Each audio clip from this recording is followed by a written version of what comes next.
our top stories.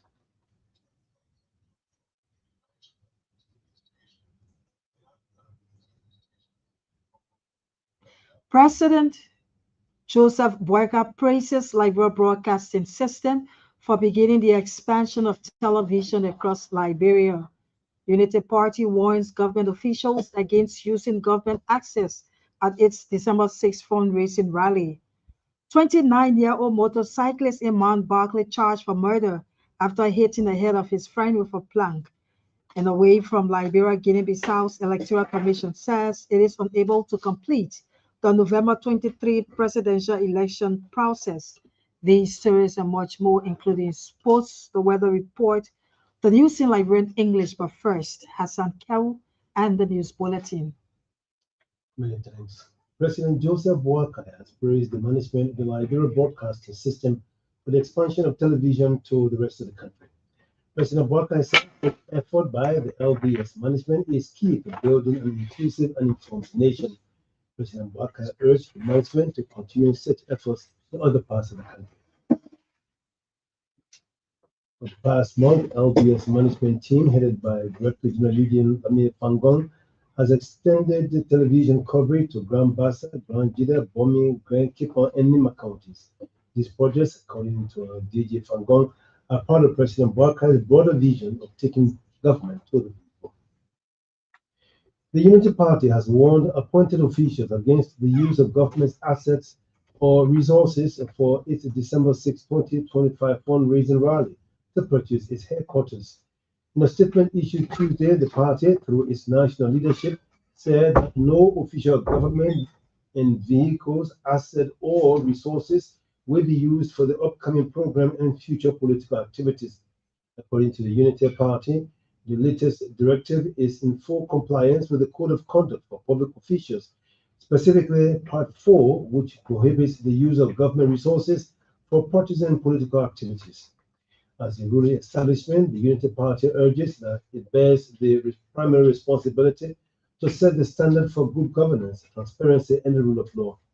It warned that any government official found in violation of the Code of Conduct will face immediate internal disciplinary actions by the party. Meanwhile, the Unity Party has committed to separating the functions of the state from its operations. A 29-year-old motorcyclist in the Mount Barkley has been charged with murder for allegedly hitting the head of another man with plank. Defendant Leon Theo is said to have gotten involved in an altercation with the victim, Bangali Kamara. According to report, defendant Theo hit the deceased several times with a plank and escaped the scene with his motorcycle. The victim was later transferred to the JFK Medical Hospital in Cinco, where he was pronounced dead. A man in the employ of QNet has been arrested and sent to the Monrovia Central Prison for allegedly trafficking a lady from Nimba County under the pretext of sending her to Canada. QNet, founded in 1989 or 1998, it produces different products and is involved with energy, weight management, nutrition, personal care, home care, and fashion accessories. It is said to be based in Hong Kong and Malaysia. According to investigation, defendant Emmanuel Davis, 27, was complained to the police by one Rose Wuya after placing a call to the victim asking for a love affair. Davis promised to marry Rose so that they could travel to Canada as couples. The complainant told investigators that she paid $800 to defendant Emmanuel for the trip to Canada. Upon paying the money, Emmanuel Davis went into hiding until November 17, at which time she was informed that the suspect was at South Beach. Meanwhile, defendant Emmanuel Davis has admitted to the commission of the crime. Former President Ellen Johnson Sirleaf has strongly condemned the practice of female genital mutilation and other harmful practices against women and girls in Liberia.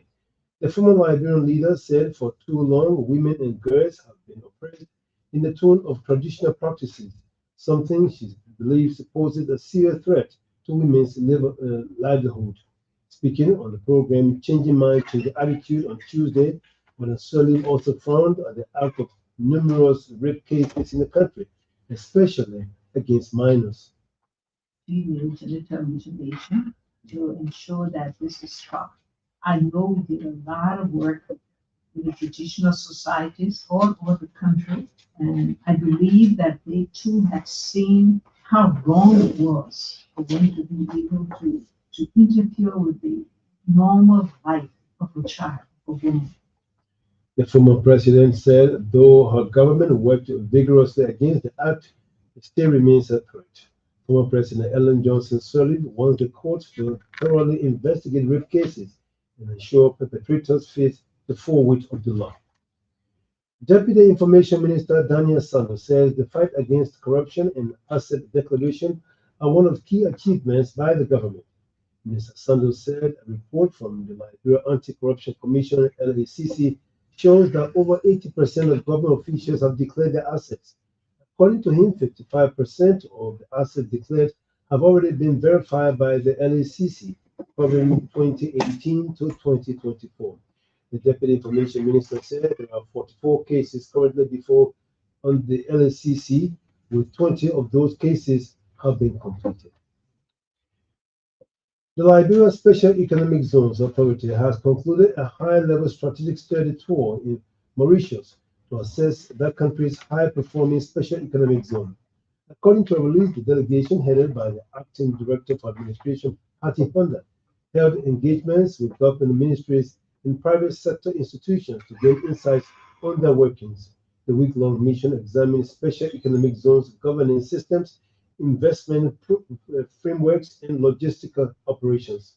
It said the team also gained practical knowledge on private sector collaboration, investment promotion, and the management of successful economic hubs.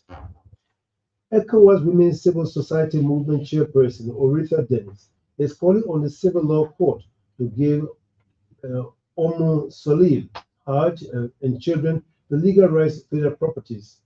Madam Dennis wants the jury ruling to be respected by the court.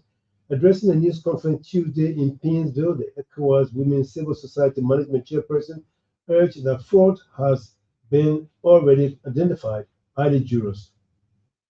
Orita Dennis said an attempt for the court not to uphold the judiciary or the jury ruling would be justice denied for Madam Umo Solid Hajj. She's also calling on the Supreme Court to take siege of the matter. Meanwhile, court documents in possession of ELBC revealed that the case was sent to the 6th Judicial Circuit to investigate alleged fraud. The issue of fraud was raised by the objectors against the deeds of the respondent. The case involved Solid Hajj and children versus Nohad Hajj Menga, Edith Hajj Smith.